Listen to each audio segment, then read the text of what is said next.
Hey everyone, I wanted to do something a little different tonight.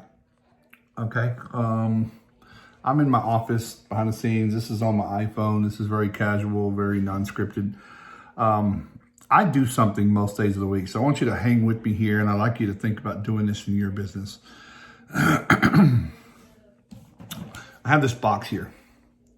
There's a book by Gary Keller called The One Thing. And this is a box of core values. And I can't turn my phone around with the app. I'm using the camera app on the iPhone. So I'm just gonna show you. You see, this box is full of cards. And kind of the gamification of it all is you're supposed to pull out, there's a couple different ways to do it, but when you're trying to come up with core values, maybe for your team, for you, your life, your family, you're supposed to pull out 10 or 15, pull out as many as you want, pick 5 or 7 that you and your team all like the most. I think they kind of mention what you all stand for. And then you kind of looking at 5 or 7, and then you're gonna pick 3, or you gotta pick 5 only or something. So anyway, it's just a way to process that. Well, I have core values for my company. I'm very, very serious about them. But what I do with this box every day, or I try to every day, I'm a little behind. So today I'm doing 3. I pull out 1 card. I was really diligent for a while. I dropped the ball. I think one of my core values should be consistent. I was picking up 1 a day, and I would create something around that. If it was about integrity, I would make a video, or I'd make a post or a blog or something about integrity, or what it means to me. And I think maybe, just sharing, just trying to inspire people. So today, just because I'm so long, or I'm so far behind, I pulled out 3. And I just pulled them out just a second before I pulled this. So I don't have any I haven't thought about this a whole lot. And then I'm going to tell you, try to come up with a study thing or something that I think you could do in your business. So here's where they are, okay? It's dedication. I hope this isn't backwards. I think it might be backwards on the camera. Dedication, cooperation, contribution. They're not really supposed to be in alphabetical order, but I think it just happened that way. They've been shuffled up. Dedication, cooperation, and contribution. So here's what I'm going to do. I'm gonna think about. I'm going to try to tie this into a business thing real quick.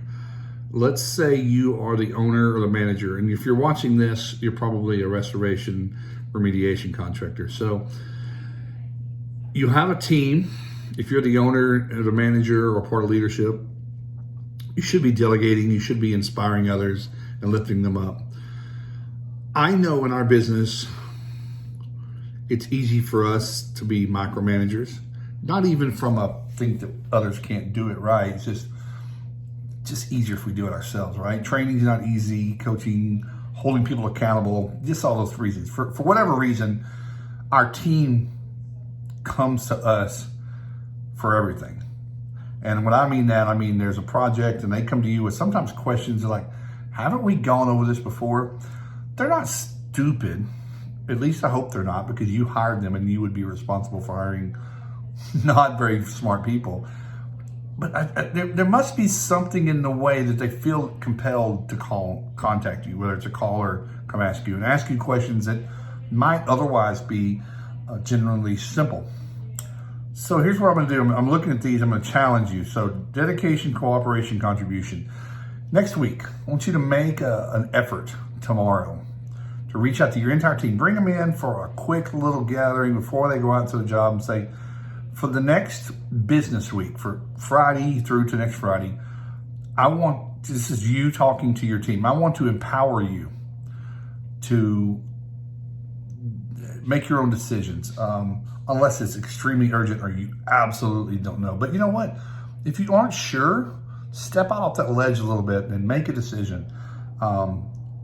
Encourage your team that you trust them. And tell them that's your dedication. This is where dedication. Dedicate to them that you're trying to build them into be better individuals, better restorers, to have a future as bright as maybe the one you have. it takes people like you to make them into people like you if you are great at what you do.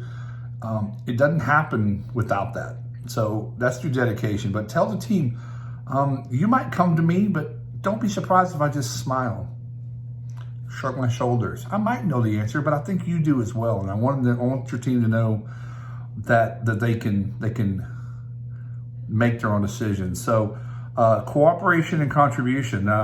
Tell them you want to make a contribution. Remind your team.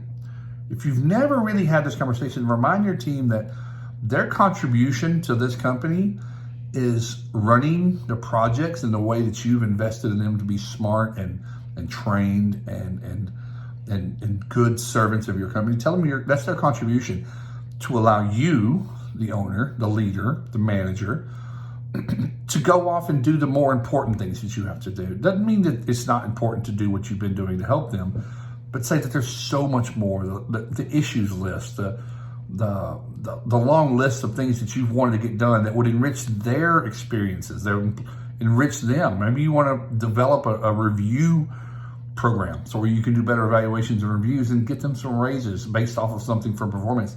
Maybe you're in sales and you say, you know what, we've been kind of light on the hours lately. Maybe they're all working 100 hours a week and you need to go and try to hire some people.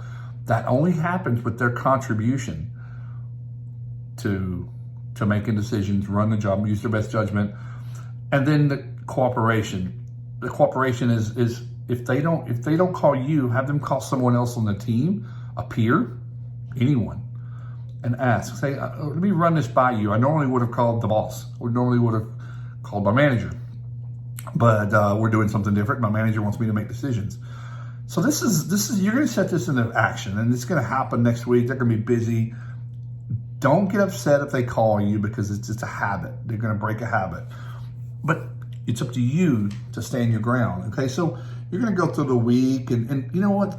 On a piece of paper, just even in your head, keep up with who calls, kind of from a distance. Be reviewing what's going on, and just measure it. And then what I want you to do is next week, on Friday of next week, call everybody back in together. This meeting's going to be a little bit longer. I want you all to sit, and I want you and them to be prepared to sit down and discuss the opportunities they had to make their own decisions and to be autonomous. And that's their cooperation with you on your goal, your one thing. This is about the one thing you must do that others can't do or that's holding everything else up. And look at ways in which they made decisions without you. Now, I want you to be prepared for failures and successes. I want you to congratulate and highlight the successes. And I want you to say, I'm not surprised at all. I knew you could do it. Let's make this more of a regular thing. I don't necessarily need to be over your shoulders. Or if there were failures, saying, I get it. Failures happen to everybody. They happen to you. They happen to me. We aren't where we are by not failing a lot. Let them happen. Let them happen sooner than later. Say, but what do we learn from it? And how do we avoid that? That spotlight's an area where I haven't trained you guys, or we haven't worked on things as a group together enough to have enough cooperation. So let's focus on that. And maybe if that meeting you don't have enough time, say, this is something that we'll probably focus on over the next few weeks. And you may have several of these occasions that happened in this week that you gave them. I want you to use that. And what I'm doing is you're delegating and elevating. This is how people learn. This is how people grow, like stretch. And it's not going to be easy. They're going to be stressed. They're going to be worried. But ask yourself why. Why do my employees not feel empowered enough to do this? So anyway, I'm putting this video into each of the groups. I love these little things to help everybody, but this is how we free up the chain of command and make people accountable. This is how you get more time for you to do the things you need to do or want to do. And if you're the owner, you're not supposed to be in your business the most. You're supposed to be in the business the least. Don't believe me? Reach out. I'll tell you why. I'll teach you. I'll teach you why the owner should be the last one working the most hours. Nobody else can estimate? Shame on you. Shame on you for not training anybody else. They just wouldn't be good at it. How do you know? Train them and see. let them fail, improve them. Boom, you do that enough times, it's not on your plate anymore. They don't do it as good as you, make them do it as good as you. You see where I'm going. It's not hard. This is how you build a business, and you've got to force yourself to do it. You need reminders like this to do it. So dedication, cooperation, contribution. I think they all fit into this conversation. But have this gathering with your team and see how it goes. And if you feel compelled, let me know how it goes. I don't care if you don't know me. Reply back to this post. Find it. Clark@restorationadvisors.com. KLARK@restorationadvisors.com. Find me on Facebook, Clark Brown. Send me a PM. Let me know how it goes. Let me know what it did. If you aren't comfortable doing it, you want to talk about it a little bit more, I'll talk to you for a minute and help you through it. I got no problem. But this is how we build future leaders in this industry so we can do bigger stuff. Hope you enjoyed it. Have a good day.